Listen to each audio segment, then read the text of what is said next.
Andai kata pun ada transaksi jual beli, berarti ada standarisasi harga yang ditetapkan. Iya, seperti itu Pak. Itu yang dimaksud.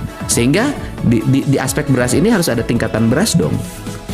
Orang yang berpenghasilan sebulannya 100 juta, beli berasnya sama dengan tukang beca 15.000 per kilo.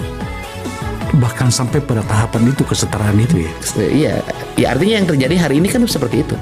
Bayangin loh, tukang beca yang penghasilannya 50.000 sehari, Iya.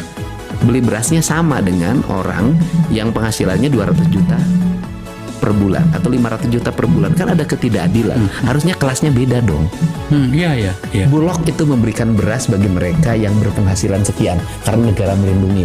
Bagi orang-orang kaya tersedia, ya silakan dia beli di outlet. Tidak ada kesenjangan sosial, dihadirkanlah fakta Gini rasio, indeks Gini. Lalu kita, oh iya ya, rasio Gini kita turun dari 0,41 pergi ke 0,39, 0,37. Kalau 0 sempurna, tidak ada kesenjangan. Kalau 1 kesenjangannya total. Tapi kita nggak bongkar metodenya apa. Gini rasio itu mengukur expenditure, pengeluaran bukan pemasukan.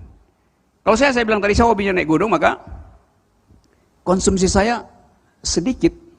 Saya cuma butuh sedikit karbohidrat dan air mineral. Saya hanya, kalau saya naik gunung misalnya saya butuh 2 aqua, 2 air mineral. Air mineral ini harganya 10.000 lah, paling mahal, yang paling besar tuh. Yang beginian 5.000. Dan saya perlu tahu sepotong. Kalau cuma naik gunung-gunung kecil-kecil di Jawa Barat ya cukup itu, pulang pergi. Harganya 10.000. Jadi konsumsi saya satu hari adalah 10.000 rupiah.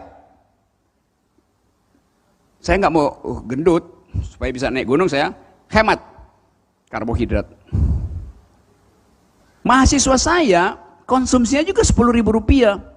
Karena pagi-pagi uang 5.000 dia beli soto Madura, tapi nasinya dibanyakin sama kuahnya supaya dia bisa makan buat seharian. Dia masih ada 5.000.